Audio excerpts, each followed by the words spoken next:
Lampu merah menanamkan gereja di awal episode 8 Big Mouth, saat Chang Ho mencoba menangkap Big Mouth dalam aksinya, tetapi dia mengenakan topeng tanpa wajah. Mereka berjuang dan dia berhasil melepasnya, hanya untuk menemukan wajahnya sendiri menatap ke arahnya. Chang Ho bangun dari urutan mimpi ini untuk menemukan dirinya di rumah sakit jiwa, benar-benar terikat. Kepala perawat menyuntiknya dengan sesuatu, sebagai suli suara dari jaksa Choi merinci bagaimana dia harus disimpan tanpa makanan, air atau tidur. Dia dan Gong Ji-hoon berdiskusi untuk memberinya obat yang disebut perdamaian, serum kebenaran yang akan membuatnya sangat kesakitan sehingga dia akan mengatakan yang sebenarnya. Ketika Chang Ho benar-benar keluar darinya, mereka menyuntiknya dengan pis. Dia berhalusinasi tikus dan mulai berteriak kesakitan. Ketika dia mengatakan dia bukan tikus besar, mereka menganggap dia berbohong, tetapi dia pingsan sebelum mereka dapat menyuntikkan lebih banyak. Kilas balik menunjukkan Mi-ho dan Chang Ho bertemu untuk pertama kalinya. Chang Ho mendapat masalah ketika beberapa anak bertengkar dengannya dan Mi-ho mengeluarkannya dari masalah saat dia dimarahi oleh ayahnya di kantor polisi. Dia kemudian berbagi kotak makan siangnya dengannya, sesuatu yang dia katakan terjadi padanya untuk pertama kalinya hari itu. Setelah urutan mimpi kabur lainnya, Chang Ho dibangunkan dengan percikan air.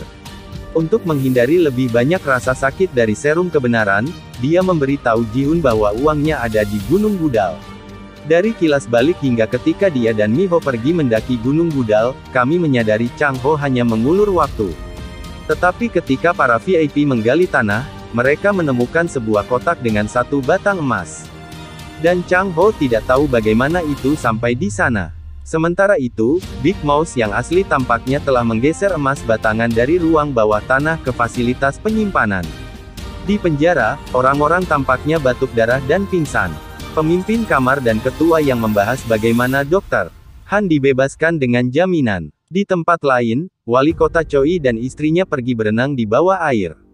Kemudian, Jo-hee bertanya kepadanya mengapa dia tidak meminta bantuannya untuk mendapatkan bantuan Penatua. Dia bilang dia ingin anak bersamanya. Saat itu, salah satu anak buahnya mendatanginya dengan beberapa berita. Mi-ho mendapat telepon dari wali kota yang mengatakan dia menemukan Yang Hye-jin. Dia mencapai Hye-jin tepat saat dia akan melempar kalung itu, tetapi menemukannya kosong di dalamnya. Mi-ho dan yang lainnya segera tiba tetapi wali kota Choi harus pergi ketika dia mendengar bahwa Penatua telah pingsan. Mi-ho mencoba berbicara dengan Hye-jin tetapi dia menolak untuk bersaksi melawan suaminya. Sewaktu Jo-hee mengurus Penatua, dia memintanya untuk tertarik pada bisnisnya. Namun dia mengatakan ingin fokus pada pasiennya. Wali kota Choi tinggal bersamanya begitu dia pergi. Sewaktu Penatua tidur, wali kota tegang dan mengulurkan tangan ke tenggorokannya tetapi kemudian tampaknya menahan diri. Di rumah sakit jiwa, Chang Ho telah membeli sendiri beberapa waktu dengan Ji-hoon dengan meminta makanan dengan imbalan lokasi emas batangan. Saat dia akan mengambil sedikit sushi, seseorang dengan tato simbol tikus besar membakar suaka. Petugas pemadam kebakaran masuk dan salah satunya adalah Jerry yang menyamar. Dia membantu Chang Ho melawan penjaganya dan bersama-sama mereka melarikan diri. Jerry menjatuhkan Chang Ho di dekat terowongan tempat sebuah mobil menantinya. Dia mengatakan Big Mouth membayarnya untuk melakukan ini. Karena mereka dikejar, Jerry berjanji untuk menjelaskan semuanya nanti. Chang Ho pergi ke mobil hitam di mana dia menemukan pakaian, telepon, dan uang. Tapi Jerry akhirnya dikelilingi oleh polisi. Dia menabrakkan mobilnya dan kemudian, Chang Ho melihatnya dengan tandu, berlumuran darah.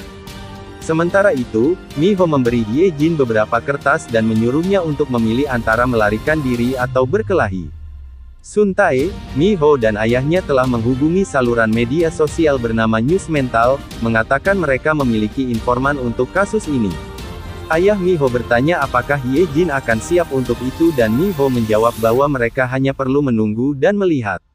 Mereka mendapatkan kabar tentang pelarian Chang Ho dari rumah sakit jiwa.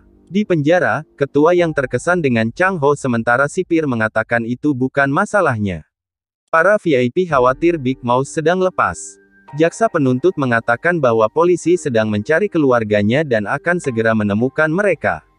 Dalam pelarian sekarang, Chang Ho mendapatkan alamat hotel di teleponnya. Dalam perjalanan ke sana, seorang polisi mengenalinya tetapi membiarkannya pergi. Dia memiliki tato simbol tikus besar di belakang telinganya. Dia sampai di kamar hotel dan memutuskan bahwa dia tidak akan digunakan dan dibunuh seperti Jerry. Saat Hye-jin pergi, Miho mengatakan dia akan menunggu panggilannya. Dia pikir dia tidak akan menolak tawaran mereka. Miho kemudian mencoba membuat rencana untuk menghubungi Chang-ho tanpa sepengetahuan polisi. Mereka bertiga menggelar protes publik, menyatakan bahwa Chang-ho diculik dan tidak melarikan diri. Mereka bahkan menyerahkan ponselnya ke polisi. Saat mereka mengganggu jaksa Choi untuk menyelidiki, Chang-ho membaca tentang aktivitas mereka dalam berita. Beberapa waktu kemudian, dia melihat mereka berdemonstrasi dari menara jam. Mereka mengharapkan dia untuk menelepon telepon pembakar Suntae, tetapi kemudian Miho melihat iklan digital untuk asuransi jiwa diputar di papan reklame terdekat. Cerita animasinya memainkan adegan Chang-ho melamar Miho dengan asuransi jiwa yang dibelinya. Miho menghubungi nomor telepon iklan tersebut dan akhirnya berbicara dengan Chang-ho.